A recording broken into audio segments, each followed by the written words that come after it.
رب العالمين والصلاة والسلام على أسعد النبيين وأشرف المرسلين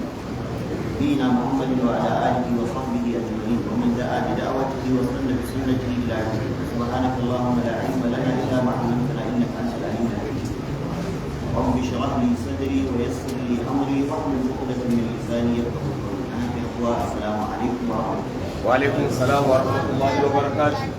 barkanmu da wannan maraice na laraba 26 ga watan al-muharram a shekara ta 1444 hijirar manzon Allah sallallahu alaihi wa alihi wa sallam daga makka zuwa madina wanda ya daidai da 24 ga watan takwas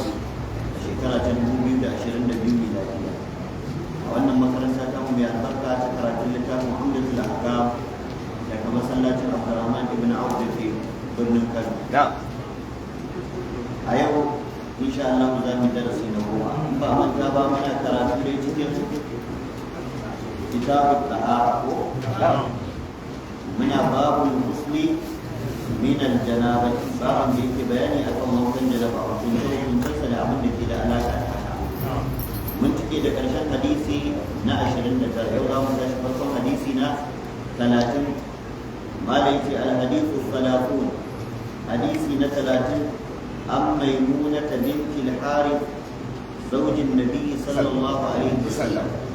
كان أنا ميمونة الحارث ما تلمذ الله صلى الله عليه وآله وسلم أنا ميمونة قال شيء تنجا بتسمنا دجا برت يومي دك ميمونة أصلا سمنا تشيني برة كلمة برة تنا نقول تجري كلمة تجري أقوي بنكي أشكي an gane ko? kamata ya wani ya gaya ma ba kai ka gaya wa kanka ba amma yanzu da sunanka babu namiji kenan barratu ta mace kenan in wani ya tambaye ka waye kai za ka ce ana babu ni na gari ne ka ga aika ya bukanka wani ya tambaye ki ya sunan ki za ka ce ana barratu ni ta gari ce ka ga akwai yaban ubangiji kuma ya ce wala tuzakku anfusakum kada ku yabi kanku amma da wani ne zai ce maka wani nagari to wannan ba laifi ba ne ko dai yana kyautata maka zato ko yana roƙa maka Allah ya sa ka zama nagari shine Allah ya ce innal abrara lafi na'im wa innal fujjara lafi jahim innal abrara yashrabuna min ka'sin kana mizajuha kafura an gane ko da kuma manzala da ya sunan tabarraku sai canja mata sai ce da ita maimunatu mai albarka mai albarka ana nufin wacce ake fatan ta yi albarka addu'a ce namijin maimunatu shine maimunu larabawa sukan sa namiji maimun ta mace kuma maimuna na maimuna yar hari yar uwar lubabatu bintul hari wacce ake kira da ummu fadl ita ce mahaifiyar abdullahi dan abbas matar sayyidina abbas ibn abdul muttalib da haka manzo Allah sallallahu alaihi wasallam yana auren kanwa shi kuma babbansa wan mahaifinsa yana auren ya an gane ko da haka ita wancan lubabatu bintul harith wannan kuma ne maimunatu bintul harith Allah ya kara musu yadda baki da annaha cewa na maimuna qalat tace wada'tu li rasulillahi sallallahu alaihi wasallam wudu'an na aje wa annabi sallallahu alaihi wa alihi wa sallam ruwan wanka wudu aljanabati ruwan wankan janaba mun fada idan aka ce wudu bi fathil waw ruwan alwala ko ruwan wanka an gane ko imma ma'ul wudu wa imma ma'ul ghusl ko kuma ina'ul wudu ko ina'ul ghusl mana butar ruwan ma ana iya ce da ita wudu bokitin wanka ma ana iya cewa da shi wudu bi fathil waw amma idan kai gamma ka ce wudu to aikin alwalar kenan kaga anan ba magana alwala ke ba magana wanka wudu aljanaba ko dai ya dauki ruwan wankan janaba ko kuma bokitin wankan janaba wai bokitin ne babu ruwa yayi ma'ana ba nan kaga bokitin da ruwan duka ake nufi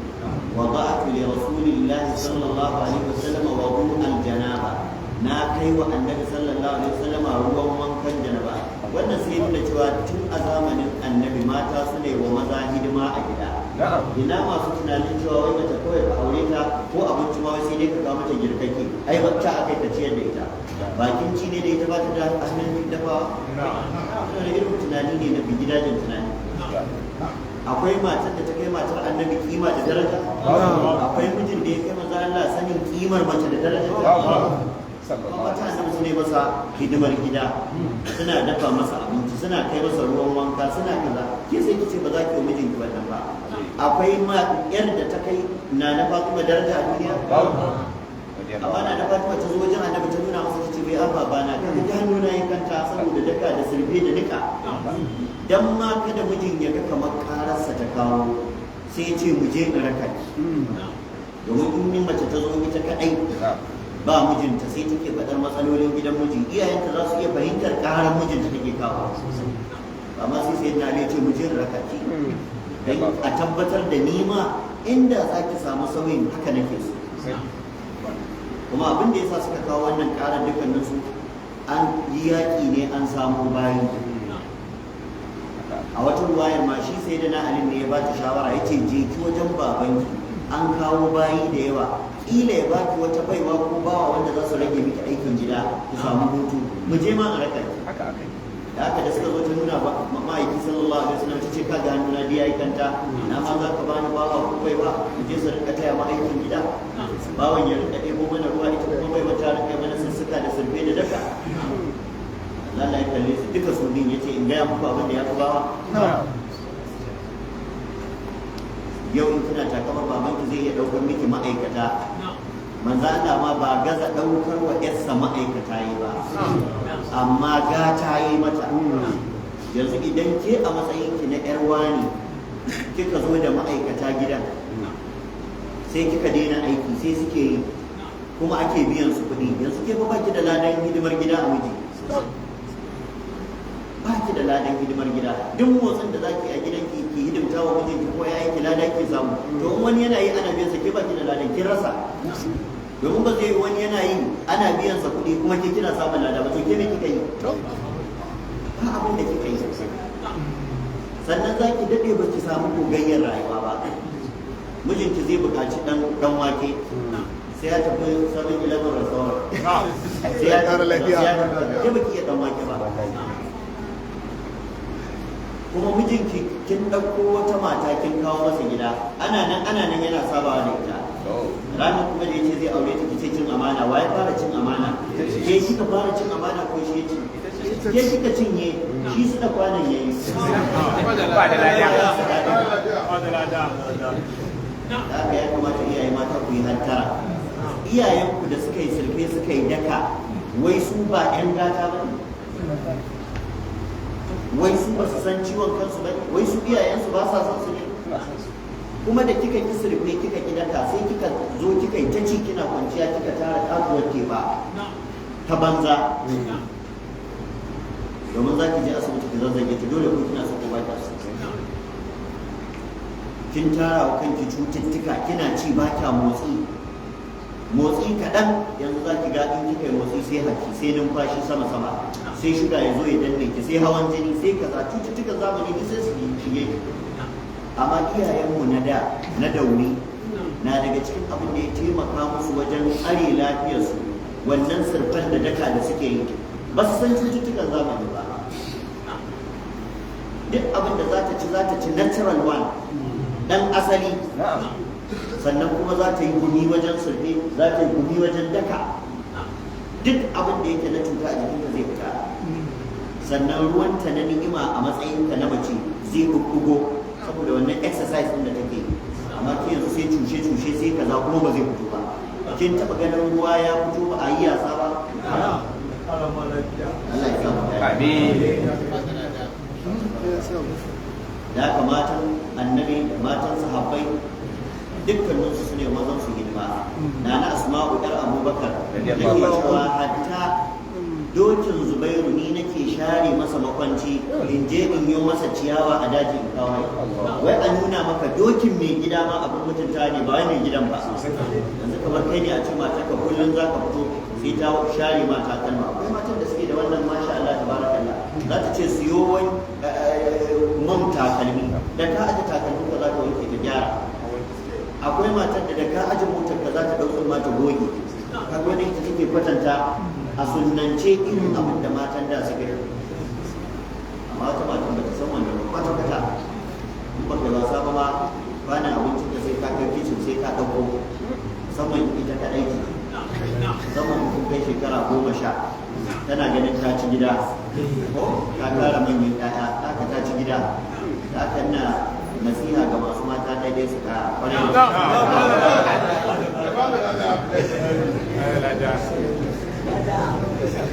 da haka na mai kuna ta ce ba a biya ne kuma bayan ta ajiye ruwan wankan ba tafiya ta yi ba, wanda wannan yana daga cikin dabaru da hikima da yawa ake gaya wa mata ba sa gane ba. In kika aje wa mai gida abinci ki tsaya kina satar kallonsa, ba ki kura masa ido ba kai ya shaki, amma kina satar kallonsa ki rinka ganewa a fuskarsa za ta nuna miki abincin ya daɗi ko bai ba, ya yi sha'awa ko bai yi sha'awa ba, ya ji daɗi ko bai ji daɗi ba. Da kin samu satar ansa da ya ci abincin ya ji daɗi ko da bai ce ya yi daɗin ba, saboda mu maza sarakai ne musamman na Hausawa. Saboda namijin Bahaushe masaraki ne, to yau kuma sai matan Hausawa suke kokarin su ma su zama sarauniyoyi a gida, za a sarki biya gida. In dai masarauta za ta zauna lafiya, to in ɗaya sarki ne ɗaya bafa ne, in ɗaya sarki ne ɗaya waziri ne. In kina son gidanki ya miki daɗi, idan mijinki yana sarauta to ke ki zama bafadiya sarkin fada, to gidan zai zauna lafiya. Amma ya ja aji kin ja aji, ya ja kanshi kin ja kanshi, wallahi gidan ba zai taɓa zama lafiya ba. Kuma ki sani mataki masarauta ita za ta kare. وليس الذكر كالأنثى للرجال عليهن درجات الرجال قوامون على النساء وذكر الأنبياء قال بقى Allah ya ce ya fi wai ka gwada da shi kuma ka ce za ka yi nasara alhalin kai ne na kasar da ba haka yana daga cikin sirrin mace ta mallaki mijinta ta iya masa fadanci, ta iya masa biyayya, ta iya kwantar da kai. Ba wani lakanin da ya fi wannan na ki mallaki namiji, babu shi. Da haka na mai muna bayan ta ajiye ruwan wanka kuma ta tsaya tana kallon annabi ta ga ya zai yi wanka. Na farko ta koya, na biyu kuma hakan yana nuna soyayya da kulawa. Yanzu ka zo ka tara mata ka ta ajiye ma abinci ta tafi tana ta sharar bacci, yanzu in kana buƙatar wani abu in kana cin abinci sai ka tashi ka yi da kanka.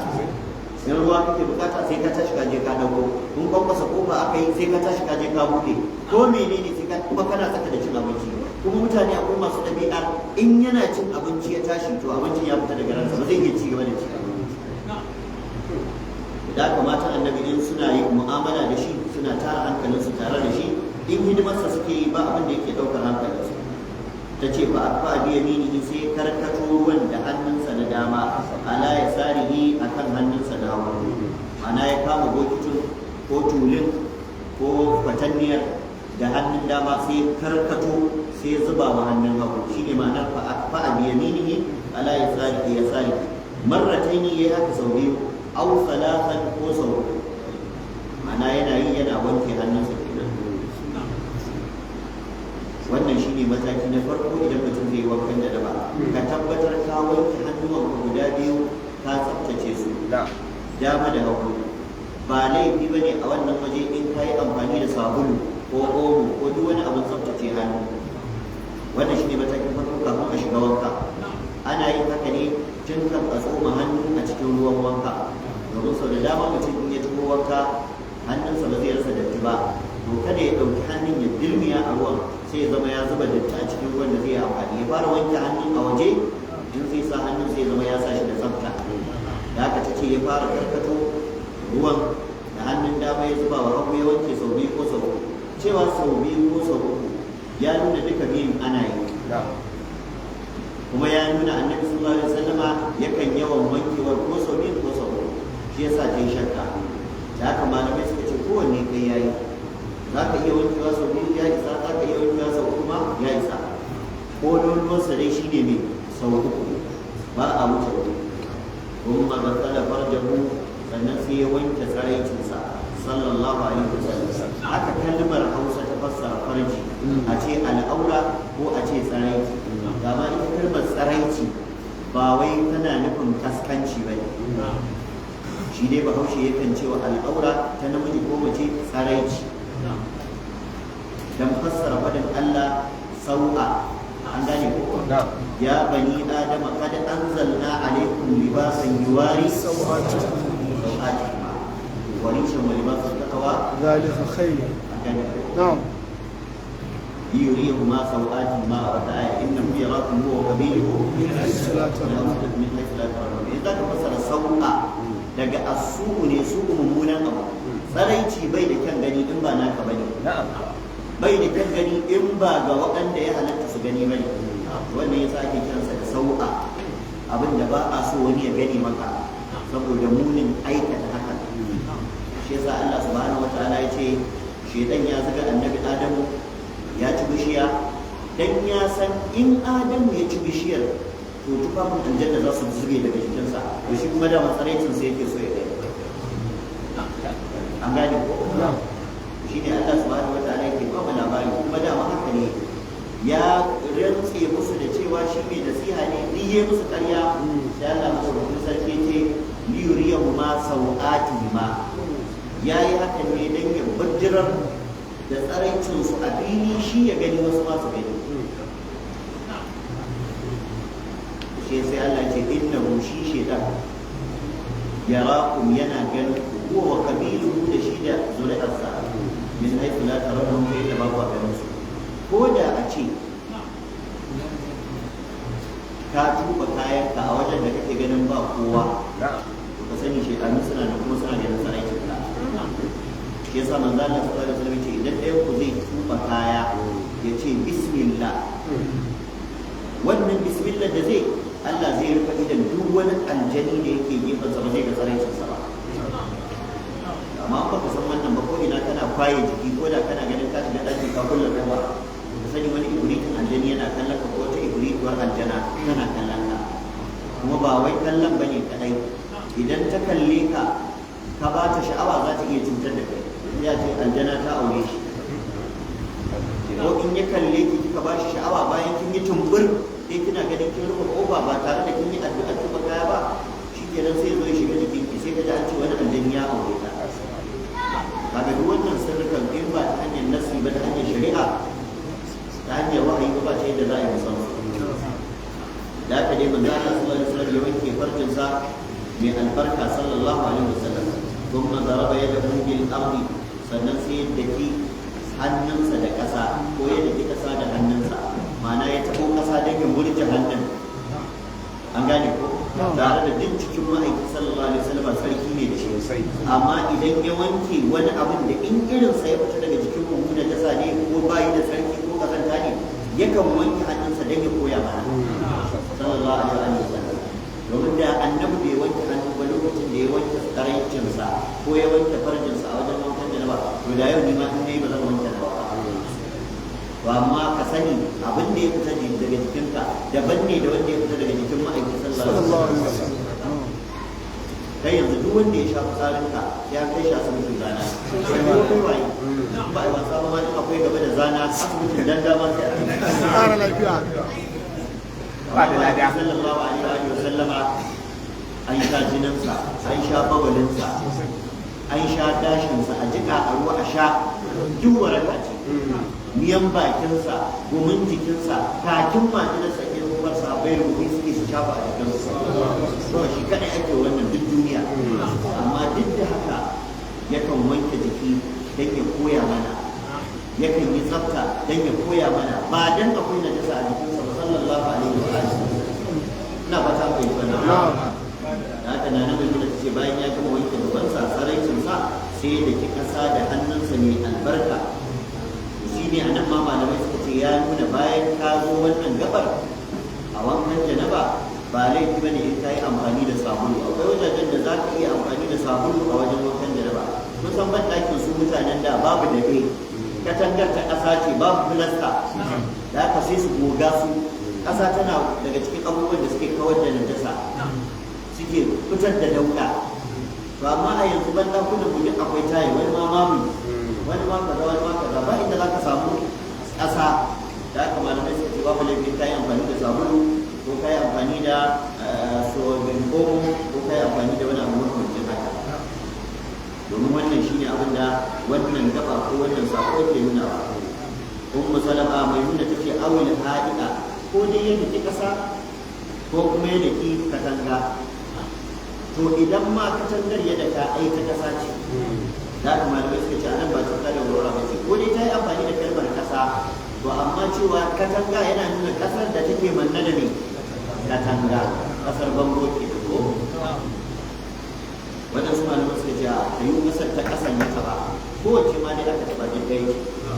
marratai ne nan ma sau biyu au salatan ko sau uku kuma marmaba sannan kuma sai ci gaba da alwala ya kuskura baki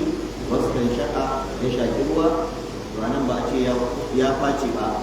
saboda duk mai hankali an san in ya san an shaki ruwa ne ake yi ba ka'ida ta masu hankali kuma ka'ida ta fasahar larabci akwai maganar da ba bukata sai an gaya maka idan an san hankalin ka in dai lafiya lau ne za ka fahimta ba sai an faɗa ba ijazi kenan shi ake kira da ijaz a cikin magana takaice zance to haka nan da aka ce ya kuskura baki ai ba a ce ya zuba ba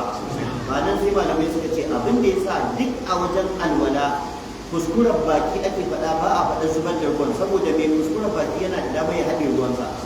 ya haɗe ba sai ya zubar ba amma duk a wajen shaƙar ruwa akan ce mai facewa to inda ka ga ba a ce facewar ba an san za ka fahimta ne ba sai an gaya maka ba sai a takaita magana da aka kunga anan ta ce yi kuskuren baki kuma ya shaƙi ruwa to kuma ku lura da kyau tsakanin sauran ayyukan ana yin adafi da summa amma tsakanin masmaza wal istinshaq sai aka yi adafi da wawu malamai suka ce saboda adafi da summa yana nufin kowanne a ware yake amma adafi da wawu yana nufin duk biyun a hada suke da aka da kuskuren baki da shakarwa a wajen alwala hada su ake ba a raba da yawan mutane za ka ga sun zo alwala sai sun gama wanke baki sai kuma su zo su shakarwa wannan kuskure ba haka ake alwala ba kamfatar ruwa ɗaya ake yi rabi a gunsa rabi a shaka sai a face aiki ɗaya kenan a sake kamfatowa rabi a gunsa rabi a shaka a face biyu kenan a sake yin haka uku kenan amma ka ware ka wanke baki sau uku daban ka zo kai shakar ruwa sau uku daban to aiki shida kai a madadin aiki da haka malamai suka ce salatin ne min salatin kamfata uku aiki uku domin aiki biyun a haɗa suke ba a raba su an fahimci wannan sannan aka ce kuma ga tsada waje abu sannan kuma sai wanke fuskar sa mai albarka sallallahu alaihi wa sallam an gane ko to anan za ka gane hadisi shi yake fassara qur'ani idan ka koma ayar mama a cikin suratul ma'ida wanke fuska ta fara fada a alwala amma kafinta a hadisi an yi wasu abubuwa ba ta faɗi wanke hannu na farko ba ayat alwala a cikin suratul ma'ida ya ayyuhal ladina amanu idza qumtum ila salati me tace famsu ba ta magana wanke hannu ba ba ta magana kuskura baki ba ba ta magana shakawa ba za ka samu kuskura baki da shaka ruwa da fatiha ba da wanke hannu na farko a qur'ani a alwala sai ka dawo a hadisi ba da lada sai ka dawo a hadisi da ka hadisi shi yake fassara ne qur'ani wa kusilu wujuhakum وأيديكم إلى المرافق وابصقوا برؤوسكم وأرجلكم إلى الكعبين كذا آية باب مجال شافكم ما حديث kuma a ayar babu dawo da shafa kai shafa kawai a tafi aka ce wa musahu bil usul ba ce wa raddu bil masjid ba na ba ta gani wa zira'ihi sannan manzo Allah sallallahu alaihi wasallam ya wanke hannuwansa guda biyu yana nufin izuwa gwiwar hannu kuma a faba ala ra'asul ma'a sannan kuma manzo Allah ya ci gaba da kwarin ruwa daga kansa kaga anan akwai abubuwan da ba mu faɗe su ba wanda mun faɗa a hadisin baya shine kai kafin a zuba masa ruwa sai an yi ne sai an nutsa shi ko da danshin hannu anan ba a faɗa ba to sai ka ɗauko wancan sai ka kawo shi nan daman su hadisai haka suke wani hadisin za ka ga ya tsallake wani abu bai faɗa ba wani kuma ya faɗa a jere sai ka bi daki inda ba a faɗa ba a nan sai ka ɗauko daga can ka cika domin duk abin ɗaya ne duk sako ɗaya ake so a isar an gane ko to sannan akwai abin da a can na gaya muku ba a faɗa ba har ila wanda malaman fiqh suna faɗarsa shine bad'u bil a'ali qabla al asafi duk malaman fiqh a babin wankan taimama suna faɗa in za ka faro bayan ka gama alwala ka faro ta sama sai ka yi ƙasa ba a fara wanka ta ƙasa ta ina ake faruwa ta sama kai ake fara wankowa da fuska sai a yi ƙasa to a nan an faɗi wannan kuma a fara ala ra'asihi alma'a sai kuma annabi ya faranyo wa kansa ruwa ma'ana ya faro wanka ta sama kuma kasala sa'ila jasadihi sannan ya fi sauran sassan jikinsa da wankewa to a nan ma sauran sassan jikinsa da wankewa ba a ce ba a faɗi wani bangare ya fara ba bangaren hagu bangaren dama ta gaba ta baya ba a faɗa ba amma malamai suna sharhi dogaro da wadansu hadisai babban jigo a wannan babu shine hadisin na Aisha Allah ya kara mata yadda da kana Rasulullahi sallallahu alaihi wasallam yujibu tayammun annabi fara da dama yana burge shi sai ta buga misali ta ce fi ta dabburi a wajen wankan sa na janaba a tabahur ana nufin wanka da alwala duk sune a tabahur domin ana kiran wankan janaba da at-tabahur alwala ma ana kiranta da at-tabahur shine Allah ya ce inna Allaha yuhibbu at-tawwabin wa yuhibbu al-mutatahhirin kaga ana magana wankan janaba wa idza tatahharna fa'tuhunna min haythu amarakum Allah in mutumin mata ya dauke su kai wanka to ku zai ke musu ta inda Allah ya umarta wa yas'alunaka 'anil mahid qul huwa adha fa'tabiru bis-sa'a fil mahid ولا تقربوهن حتى يطهرن sannan fa'iza ta ɗaharna ya ɗahurna na farko ɗaukewar jinin haila ko jinin biyu wala ta ƙarabuhun da kada ku kusance su kusanta na saduwar aure ba wai na zaman waje da waje ba a'a na saduwar aure hatta ya ɗahurna har sai jinin ya ɗauke to daga jini ya ɗauke ake saduwa da waje a'a sai ta yi wanka shine Allah ya ce fa'iza ta ɗaharna bayan jinin ya ɗauke kuma in ta yi wanka فأتوهن من حيث أمركم الله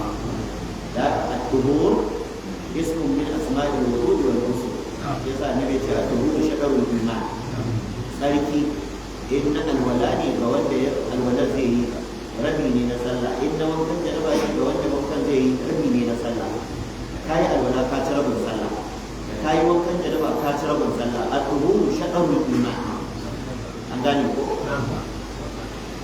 za ka kuma kasala sa'ir da sanihi sannan sai wanke sauran sassan jikinsa ana nufin daga bangaren dama ya dawo hagu sannan ya game dukkan sauran sassan jiki bayan ya faro da sama ta ce kuma tanaha sannan sai jage tanaha bi ma'ana akhadha nahiyatan sai jage ya koma wata kusurwa daban ba inda ya wanka ba malamai suka ce hikimar haka shine ban ɗakin mutanen da ko mutanen yanzu ma na ƙauye za ka tarar babu da dai idan kana wanka ruwan yana taruwa a inda kake wanka shi yasa za ku ga wani lokaci a ban ɗakunan ƙauye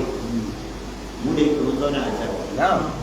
ba da lada an kai wani dutse kamar dutsen nika sosai ka shiga ban ɗaki za ka wanka sai ka haushi dan ba haka ba a cikin taɓan ruwanka za ka tsaya ruwan wankan naka to idan ka gama wanka a ban ɗakin ƙauye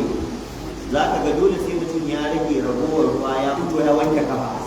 ko wankan janaba ne ko ba na wankan janaba ba ne saboda ruwan da kake wankan da shi yana ta fallatsuwa a kafarka ko ma ya sha kafarka wajen idan sawu wannan shi yasa da manzo Allah ya gama wanka tsaf sai ya rage ragowar ruwa sun matanaka sai ja gefe hikimar jan gefen dan a wanke kafa wankewa ta ƙarshe kuma ta musamman wasu malaman suka ce wannan wanke kafar cikon na alwala ne domin a alwalan da aka faɗa a baya ai ba faɗi wanke kafa ba da haka wannan wankewar cikon na alwala ne to a nan ne maganar muwalatu abinda malaman fiqh suke faɗa a babu fito muwala me kiran muwala jerar ta ayyukan alwala daki a alfawru kai fawru shine yi a gaggauce da an yi na gaba a yi na baya da an yi na gaba a yi na baya malaman hadisi suka ce ko ba dole bane a alwala domin manzo Allah sallallahu alaihi ya saki alwala ya shiga wani aiki kuma da baya ya sake komo mata ya zo ya wanke kafa an gane ko da aka cewa ayi a gurguje a jejjere a tattare kusa da kusa malaman hadisi suna da ja akan wannan da haka manzo Allah ya jage ya wanke kafarsa a ƙarshe bayan ya gama sauran ayyukan alwala ya shiga ma wani abu na mai muna Allah ya kara mata yadda ta ce ba a ce ke kirka kaga duk wannan abin da annabi yake na wanka tana kallon sa ina magana cewa ba a ga matan annabi ba su ga tsaraicin ba ta ce sun maga salafar jau kuma tana tsaye a kansa kai kamata labari ba ita ta gani ba kenan sannan ta ce sai na zo masa bi khilqa da wata tsumma. Idan aka ce tsumma ana nufin yanki na tufafi ba wai tsumma mara kyau ba, sai dai a yaren Hausa din yankin zani da ba complete ba muka iya kiransa da suna ne tsumma, amma ba ana nufin tsumma mai kazanta ko mai dauda ba ko wulakantacciya ba. Abin nufi dai wani yankin tufafi ko zani ko bargo ko gwaje-gwaje ko wani abu. An gane ko ma'ana kamar kai ne yau ka taɓa wanka mata ka ta kawo man tawul kuma haka ya kamata ba ta baka kawai ka shiga da tawul ka fito da kayan ka ba. Shi mai gidan saraki ne ba a barin sarki ya ɗau kaya. An kai ma ba za a tashe ka ba a kai ruwan ba. An gama an yi shiri an yi komai sai a zo a zauna kusa da kai kuma ana jiran ka tashi. Ba a tashe ka. In ka tashi kuma sai a ce a yi maka gaisuwar tashi. Sannan kuma sai a ce ruwa yana kuma ɗaki. Kuma haka za ka tashi ba komai a hannunka. In sabo ne in ma menene an aje a can. In ka gama kuma a biyo ka da ni. Wannan duk hadisi yake koyar da wannan mata da duk ya ci hadisi yake karanta. Amma wani bai san wannan ba sai alif da ta ba. Kariya ya ba kariya dai akwai soyayya da ta wuce wannan da ne kuma kariya dai yaudara. Amma da Allah wasu mutane ne sun yi nisa da ba za su karanta hadisi ba dole sai a amma shi ne busiri a cikin alhuda ce kai fa yudri ku fi dunya haqiqatahu qawlun niyamun tasallu anhu bil kulli. Ta yaya mutane a duniya za su san waye annabi alhalin wasu zantuttukan ne suke rarrashin zukatansu ba na annabi ba. Kai waka soyayya ta wadatar da kai akan kaji maganganun annabi. Labaran dare 1001 da magana jari ce da Iliya dan mai karfi ya fi maka akan ka zo ka karanta kala haddasana ka ci ilimi daga tushensa daga madarasa ba ƙarya da wadancan duk labarin tatsuniya ne gizo da koki ne. Waye Iliyan babu waye mai karfin kuma babu ana da dan raboni. Da ka in kana so ka fahimci annabi ka fahimci rayuwa kai dungurungun ma ka fahimci Allah zo ka karanta rayuwar annabi sallallahu alaihi wasallam. Qad kana lakum fi rasulillahi uswatun hasana liman kana yarju Allah wal yawmal akhir wa dhakara Allah. In dai so kake ku game da Allah lafiya to laka fi rasulillahi uswatun hasana. Allah shine jagoranka shine jagabanka. In dai kana so tafiyar lahira ta yi ma sauki maza Allah shi ne jagoranka shi ne jagabanka shi ne mutulanka sallallahu alaihi wa alihi wa sallam. Da haka na nabi mana ta ce ba a kai ko ga kirka sai na zo masa da wani hankici ko wata ƴar guntuwar yanki na tufafi falan yuridaha annabi bai so yayi amfani da shi ba. Malamai suka ce kalmar falan yuridaha anan min al-irada laysa min ar-radd. Akwai masu fassara su ce ai fa lam yuridaha sai ya ki karba ya mayar mata da kayanta. To yanzu dan Allah ya dace a ce duk wannan hidimar da ta yi wa annabi kuma annabi ya gwasale ka? Ya dace ba. Waɗanda suke fassara saboda lafazin yana da iskali ne. Kalmar fa lam yurid zai iya ɗaukar minal irada bai nufi ya yi amfani da shi ba, to wannan ya fi fassara daidai. Zai iya ɗauka minar rad ka kawo mayar maka da kayanka falan uridu na mayar na raddinsa ban nufi in yi amfani da shi ba sai na gwale ka. Malamai suka ce wannan fasarar tana da kaushi bata dace ba, waccan ita tafi dacewa. Su waɗanda suka yi wannan fasara suka ce sai annabi ya ƙi karɓa ya mayar mata da kayan suka ce saboda wai akwai ƙazanta ne a jikin tsumma. To amma in ka ce akwai kasanta a jikin tsumma kana da buƙatar a sake cewa to ta yaya kasan tana da kasanta ka kawo dalili ko an gane ko. To amma suka ce zai iya yiwa hakan ne saboda su matan annabi sun san ɗabi'arsa sun fahimce shi, ba za su fahimci wannan a matsayin gwalewa ba ko gwasalewa ba saboda shi annabi ko abinci suka yi masa idan bai mar ba suka kawo sai ya ci na Aisha take faɗa haka yana da cikin dabi'un annabi ma aba rasulullahi sallallahu alaihi wasallam ta'aman qattu annabi ba gwada abinci matarsa ta kankare ta masa girki ya kawo yana sa a bakin shi kai wannan abincin yayi girki gishiri wannan abincin yayi yaji wannan abincin yayi kaza annabi baya haka saboda karanci amma ba ta aka fa kace ka ji yaji baka faɗa ba amma ka faɗa cikin hausasawa kar ka nuna gwalewa an gane ko kuma ya kamata in za ka iya cewa yayi yaji to ranar da bai yaji ba kuma ba yayi daɗi na mata bai tsaya da haka na nan shi annabi baya gwada abinci in ishtahahu akalahu wa in karihahu tarakahu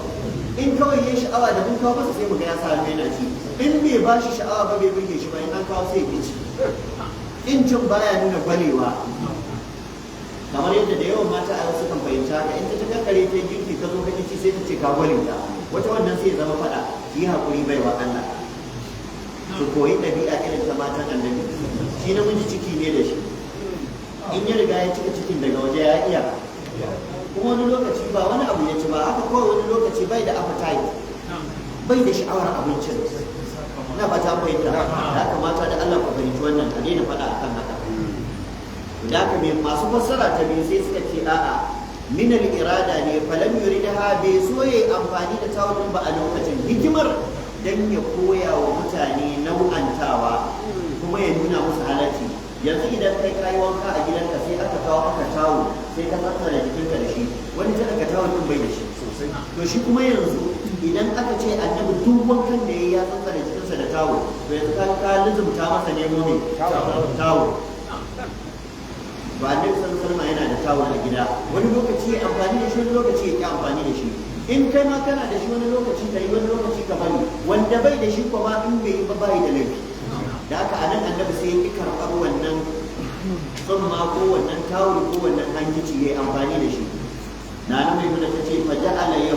yanfudu al-ma'a bi yadayhi sai kawai naga ya ci gaba yana shartar ruwan da hannunsa to nan ma kuma akwai wani ilimi a kasar Hausa akwai canfi na idan mutum ya yi wanka kare yi kare shartar ruwa da hannu Hausa ba su yadda da wannan bayyana daga cikin abubuwan da aka canfa aka ce abu ne mara kyau kawo tun da annabi yana yi ba ruwan da maganar wani bahaushe ya hausar da ko ba ba za ka aikin annabi shi ne daidai sallallahu alaihi wa alihi wa sallam za ka sai cigaba yana sharta ruwa da hannunsa mai albarka za ka kai ma yau in kai wanka in ka ga dama ka tsantsane da kanka da tawul in ka ga dama ka sharce na Aisha ta ce kana li rasulillahi sallallahu alaihi wa sallam min shakun yanshibu bihi ba'd al-wudu annabi yana da hankici ko wani ɗan ƙaramin tawo duk bayan alwala sai ya tsantsane jikinsa da shi da haka sunna ce tsantsane jiki bayan alwala ko tsantsane jiki bayan wanka haka nan sunna ce kuma sharcewa in babu abin tsantsanewa ba daidai bane ka fito ruwa ne maka yari da الحديث الحادي والثلاثون حديث نتلا عند عن عبد الله بن عمر عبد الله بن عمر رضي الله عنه أن كان آمين أن عمر بن الخطاب رضي الله عنه إذا سيدنا عمر بن الخطاب أن كان قال يا رسول الله يا مأيكم الله haka ake kira annabi da ladabi kawo ya unnida kuma sai a bashi title na annabta ba a ce da shi ya Muhammad a sai dai ya Rasulullah ya Nabi Allah ya khairu khalqillah ya Abul Qasim sallallahu alaihi wasallam inna Allah ya ce la tatalu du'a ar-rasul bainakum wa la tu'abidu ba'd za ka ce wa ɗan kai tanku kai kuni kai talle lalla ba a ce masa ita wannan yadin kamar ya tare da girmamawa ta yi kama da kai a Hausa amma ba ta sa'a ba shi Bahaushe yana fasara ya da kai amma ita kai ba a gaya wa ba a Hausa kuma wanda ka ce kai wani wa abokinka ne ko kasa da kai amma baban ka ba ta kai baba zai yi ba ko Bahaushe in yana so ya faɗe ta da girmamawa wacce sai dai ya mai da ita ta larabci ya baba wannan shine da girmamawa na fatan gani da ka samu su ne wanda ladabi suna da dattuwa wajen kiran sunansa ya rasulullah ya ma'aikin Allah ayar kudu ahaduna wa huwa junub ɗayan mu zai iya bacci alhalin yana da janaba ba tare da yayi wanka ba kaga wannan hukunci yana da alaka da janaba amma shi ba maganar wanka ake ba tukuna maganar hukuncin baccin mai janaba kan yayi wanka ya halatta ko bai halatta ba shine zamu maganar cewa da kayi janaba dole kai wanka shin haka ne ko ba haka bane shine zamu ko wadanda suke faɗa kamar da na faɗa a baya wai bai halatta ma mutum ya kusanci matarsa ba sai ya tanadi ruwa da yayi wanka a wannan mustahabi ne amma ba wajibi bane ba kuma kila mai faɗa wannan saboda unguwannin da aka yi wani kila ba a yi ne ko ba tarawa yanzu ma ka ce ba a kan da ba duka da yawan wannan ne yanzu duka san ma kalmo kalmar arraqadu suna ne daga cikin sunayen bacci akan ce fulanun na'imun ko fulanun raqidun wane yana bacci ko raqida yayi bacci daidai da nama yayi bacci shine ashabul kahfi Allah ya ce wa tahsabuhum ayqadan wa hum ruqud bi ma'ana niyam zaka dauka suna farke amma bacci suke da aka kaga an ƙara mana vocabulary na kalmar bacci Qur'ani kuma yayi amfani da lafazin dan ya nuna maka larabci ne garanti gangariya domin duk wata kalma ta larabci in ta zo a Qur'ani to ta samu shaida cewa garanti ce gangariya grama ce domin inna hadha al-Qur'an yahdi lil lati hiya aqwam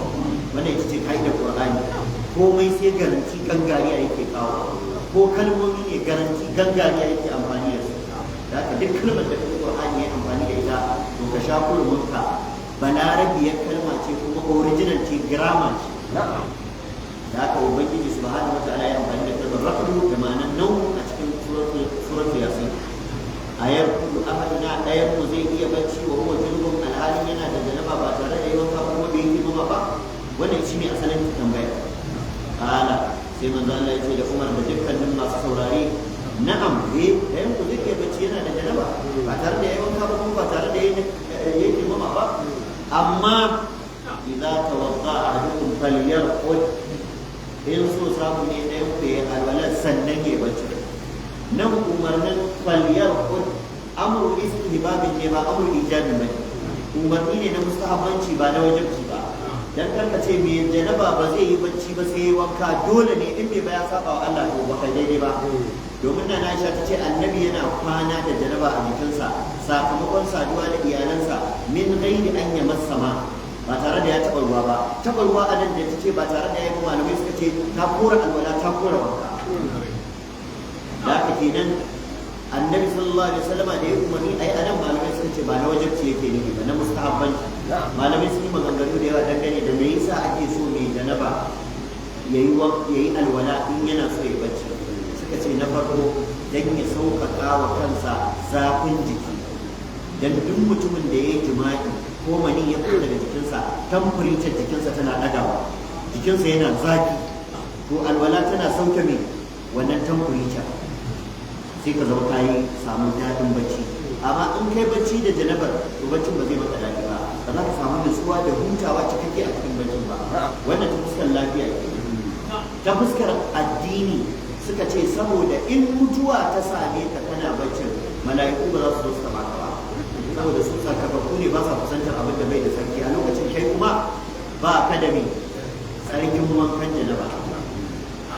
da haka mala'iku za su taba kan sai dai su bar su malam tabba da miji su wanke ka ya sa Allah ya yi su malam suka ce ba ma shi wannan magana haka ce su malam suka ce haka ce wasu malam suka ce ba haka bane to ba ga hanzala ba me ake cewa hanzala ga mala'ika da janabar ma ya mutu mala'iku suka yi masa wankan janaba da haka wannan yace haji ne wasu malam suka ce wannan magana ba haka take ba cewa mala'iku wannan ba haka bane waɗansu malaman suka ce a hikimar cewa mai janaba ya yi alwala kafin ya yi bacci shine dan ya samu tsaro da kariya daga Allah kada shaidanu su kusance shi domin yana daga cikin wajajen da shaidanu suke taking advantage su amfani da dama su cutar da ɗan adam yana da mai janaba daɗewa da janaba suka ce yana ba wa aljanu dama su zo su taɓa jikinka alwala kuma tana baka tsaro da kariya su kasa matsowa kusa da kai shi yasa an yi shira da yawa daga cikin matsafa suka ce sukan tura aljanu su je su shiga jikin mutum ne musamman lokacin da yake da janaba wani aljanin sai a turo ta dakon ka shekara 5 3 4 bai samu nasara a kanka ba amma da kai suka ci wani lokaci zauna ba janaba ko sai shiga cikin ka kamar gida ne a buɗe kofar ka idan sai ya sauki ba ma duk da haka ko da hakan ne ita dai alwala ga mai janaba dan yayi bacci ba dole bacci mustahabi ce an bai wannan da ka magana ce za ta wata a rukun kaliyar an gane ko Sani wasu talafunda hadisi na 32 an ummi salamata zaujin nabi sallallahu alaihi wasallam daga ummu salama matar annabi sallallahu alaihi wasallam hindu bintu abi umayya an kusadanta da alkunyanta ga ummu salama saboda tana da ɗa mai suna salama su a larabci salamatu ana iya gaya wa namiji salamatu bin al-aqwa da sauransu in mace ce sai a ce salma an gane ko salma da kaji salma mace kenan amma salamatu zai iya daukar namiji zai iya daukar mace da haka tawun da ke cikinsa ba hakikiyar ta anisu ba ce za ta iya yi wa ta namiji ce za ta iya yi wa ta mace ce an gane ko kamar abin nan ne kamar su'adu shi su'adu a zahiri suna ne wanda babu alamar ta mace a tare da ita amma kuma mata ake gayawa shi ko salamatu suna ne wanda a zahiri da alamar matantaka na suna shi ne sabu ta'anis al-marruqa amma kuma namiji ake gayawa da haka wancan sai a kira shi da majaziyul ta'anis wannan ma ya zamo majaziyul ta'anis an gane ko wancan majaziyul tazkiri wannan kuma majaziyul ta'anis da haka da ita na ummu salama sunanta da gaskiya shi ne hindu bintu abi umayya Allah ya kara mata ita amin qalat tace ja'at ummu sulaym tazo ummu sulaym al-ansariya ma yiyar Anas dan Malik radiyallahu anhu in ba ai ba ya za a ba masa saka madani kaga ƙarya daya sai kai ƙarya dubu kake rufe ka in ka ƙarya ta Anas ko ka zo nan ummu sulaym din ma sai mutum za ka faɗa ƙarya ta yi ƙarya ko da ka ummu sulaym mahaifiyar Anas Allah ya kara mata yadda imra'at abi talhat al-ansari matar abu talhat al-ansari da halal baran tsoho an gane ko za ka ji bahaushe yana cewa halal baran tsoho wasu malaman suka ce abu ayyub al-ansari shine halal baran tsoho ana wani dattijo ne a Madina halal baran tsoho na waƙar dan maraya ba halal ba kada ko wani wakar ta gagarwa da ba dan a wakar dan maraya aka ji ya yaba halal kamar tsoro yace hijiran manzon Allah ko halal kamar tsoro amma a wakar gagarwa da wuta alhaji Muhammad Shata shi tsine wa kun tsoro yake kan tsoro mai Madina ba ya tsine ma ba wannan farin tsoro ana da wani dattijo ne a Madina wasu malaman sun ce abu da natal ansari ne wasu malaman sun ce a ba shi bane ba shi abu da natal ansari dattijo ne a Madina amma mun farko kafiri ne bai musulunta ba ita mahaifiyar Anas ita ce sanadiyar musulunta sa shi yana kafiri ya ga musulma yana so amma irin ko a cikin kafiran nan dattijo ne duk wani abu da ka sani na shashanci babu shi a ciki shi ne lokacin da ya zo neman ta da aure sai da soyayya ta kan kama sai ta ce babu fa aure tsakanina da kai a wani kaulin sun dade suna soyayya ita da annabi ya zo sai ta musulunta ta ce masa to kai yanzu babu magana aure ni da kai ya ce saboda me ta ce saboda na shiga addinin da a cikinsa bai halatta ni in aure ka ba sai ce to ni fa kinga ina sani yanzu ya za a yi sai ta ce to in ka yadda duk hidimar da maza suke wa mata ta aure na yafe ma har da sadaki kawai abin da nake bukata ka musulunta in ka musulunta ka ita ce sadakin sai ce to ni ba na musulunta shi yasa Abu Qatada al-Ansari al-Harith ibn Rabi'i yace mun kasance ba ma mantawa da bajinta da wannan matar ta yi musulunci matar da soyayya ma sai da ta tara wa annabi mabiya da soyayya ma sai da ta farauto wani ya zama masoyi mabiyin annabi shi wannan abu da hatar ansari din ana gaya maka abubuwan da ya na bajinta a musulunci zai baka mamaki to uwar Anas ita ta shigo da shi musulunci Anas ɗin da a yau ba ka da abin zagi sai shi uwarsa ta shigo da wani musulunci kai ta ka mai tsayi ba da lada a fili ke nan ba kai ta ka mai tsayi in dai tawa da taka ba ta yi abin da tasa ta yi ba sai ya kamata mu girmama uwarsa ballantana kuma shi ina fata gani da aka ummu sulaim Allah ya kara mata yadda wanda Aisha ko da yaushe tana shi mata albarka duk lokacin da Aisha ta zo magana akan mas'alolin ilimi masu nauyin fada tsakanin namiji da mace sai ta shi wa ummu sulaim albarka ta ce lokacin mu matan Makka muna da nauyin baki muna da jin nauyin tambaya ce amma matan Madina Allah ya musu albarka su ne wanda nauyin kunya bata hana su zo gaban annabi su faɗi maganar da za ta warware matsalarsu da matsalar al'umma ba baki ɗaya ta ce domin da sun yi nauyin baki da yawan mata a yau ba su san hukuncin abin da ya shafe su ba to bari ku ji daga cikin abubuwan da ta zo gaban annabi ta faɗa جاءت أم سليم امرأة أبي طلحة إلى رسول الله صلى الله عليه وسلم أم سليم ما يبير أنا الماتر أبو طلحة الأنصاري الله يكرم سيدة تزوج من الله صلى الله عليه وسلم فقالت يا رسول الله يا مايك الله إن الله لا يستحيي من الحق الله فبايا جن كنير ساقي غسكيا كغاني باتا تي الله بايا جن كنيا بايا جن كنير ساقي غسكيا ashe kenan kunya sifar Allah ce ko da wannan hadisin zaka tabbatar da Allah sifar kunya amma kuma ka kore masa ita a wajen me a wajen tsage gaskiya domin kunya mai cutarwa ita ce wacce za ta hana faɗa gaskiya amma cikin kunya mai amfani ita ce wacce za ta hana sako kuma ta hana ka yin fitsara na matan bai domin amfanin kunya kenan shi yasa a hadisin Bukhari إن مما أدرك الناس من كلام النبوة الأولى إذا لم تستهي فاصنع ما شئت أنما وفرقوا kalmomin da suke wa mutane wa'azi da shi wani baka jin kunyar Allah baka jin kunyar mutane je kai abin da kaga dama ashe kenan kunya tana hana mutum ya saba wa Allah kunya tana hana mutum ya yi fitsara a gaban bayan Allah yanzu a ce ka fito tsirara haihuwar waka a unguwarku ai kunya ma ta isa ta hana ka wannan ko da ba hankali ko da ba addini da ka kunya amfanin ta kenan amma za ka faɗi gaskiya ka ce wallahi kunya na ce wannan kunyar banza ce ba a bayyana ba ce ba irin ta ake so ka zama mai ita ba sannan Abdullahi da Abu yana faɗa inna Allah hayyun karim Allah mai kunya ne mai karamci ne ba wanda ya kai Allah kunya irin tasa ba irin ta mutane ba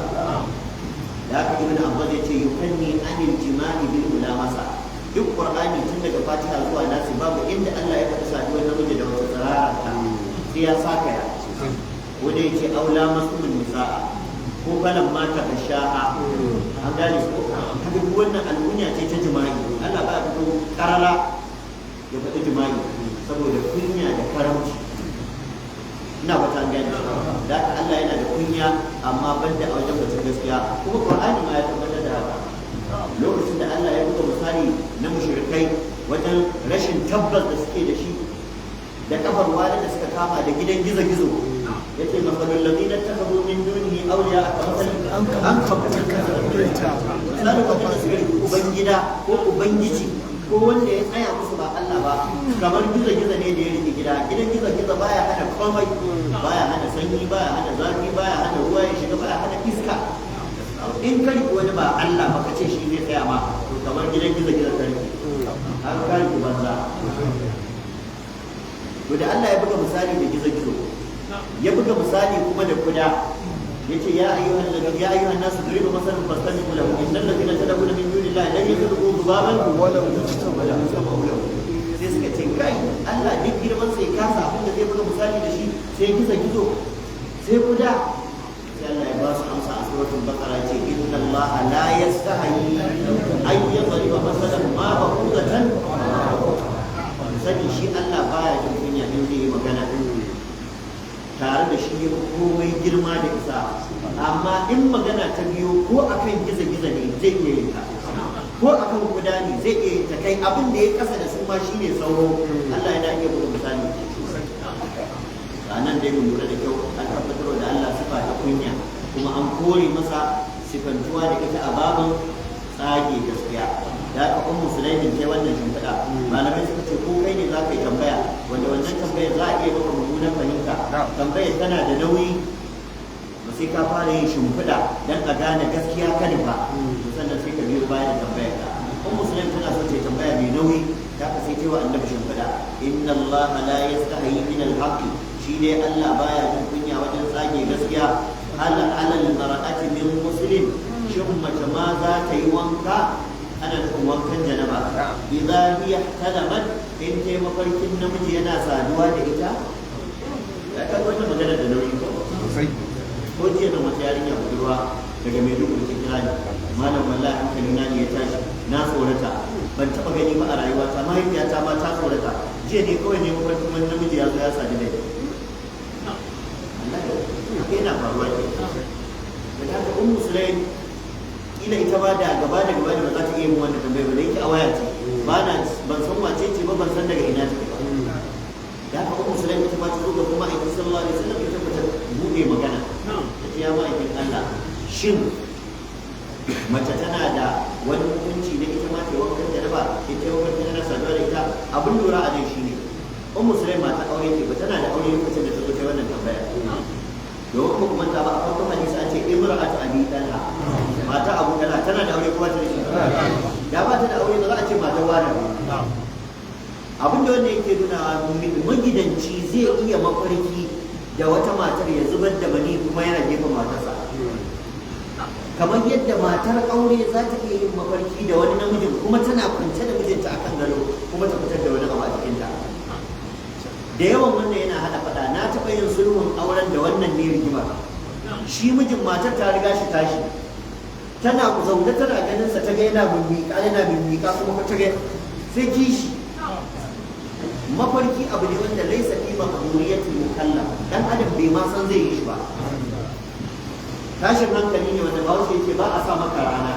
mutum baya cewa bari kwanta in mafarki da kai kake shirya wa kanka mafarki da ba ka yi wasu mafarkan ba to na farko mi wa junan mu uzuri akan cewa mafarki ya fi karfin mutum bayan mutum bane lokacin da mijinki ya mafarkin sha'awa kina gani ko matar ka ta mafarkin sha'awa tana gani kar ka zarge ta bayan kanta bane kar ka zarge shi bayan kanta bane mu fahimci wannan anan annabi bai ce ke ummu sulaim da mijin naki haka bai zarge ta ba inda laifi ne ma'aiki zai yi ne zai fada amma ba laifi bane saboda mafarki ba ikon mutum bane shi yasa mai azumi in ya kwanta da rana a watan ramadana yayi mafarkin sha'awa ya fitar da mani in ya tashi azumin sai yana nan ya kare yana nan saboda ba ruwansa bai ma sani ba ikon sa bane manzo Allah ya ce rubi alqalamu an salatin an dauki alqalamu rubutu daga mutum daga ciki wa anin na'imi hatta ya sai ne barci har sai ya farka da haka ne wajen nan uzuri a wannan babu a fahimta da kyau da haka musulmi ce tambaya قال فقال سيدنا الله صلى الله عليه وسلم يجي لإتا فقال رسول الله صلى الله عليه وسلم سيدنا الله يجي لإتا إن جاء عائشة بنت أم سلمة نعم متى ذات وقع أما لشرط إذا رأت الماء إن الرواية تدرك تلك شي mafarkin jima'i a bacci baya wajen tawakka sai in ruwan mani ya fita daga jikin mai shi za ka iya yin mafarkin jima'i amma ka tashi daga ba wani ruwa da ya fita daga jikinka to a nan babu ne babu wanka domin ka'idar alma'u minan ma'i abin da ke wajen ruwan wankan da na ba ya taɓa jikin mutum a mafarki shine in yi mafarki kuma ya ga ruwan mani ya fita daga jikinsa kun fahimci wannan da kyau Allah ya sa maka amma inda a ce saduwa ce ta farke ba ta mafarki ba to ita wannan da ka sadu da mace ko ka fitar da mani ko ka fitar da mani wanka ya kama ka musamman in ka balaga kamar yadda bayani ya riga ya gabata ana nuna mun lokaci ya kuma zo karshen hadisi inda muka tashi da dai Allah ya kama alada inda muka kuskure Allah ya kuma assalamu alaikum ba da lada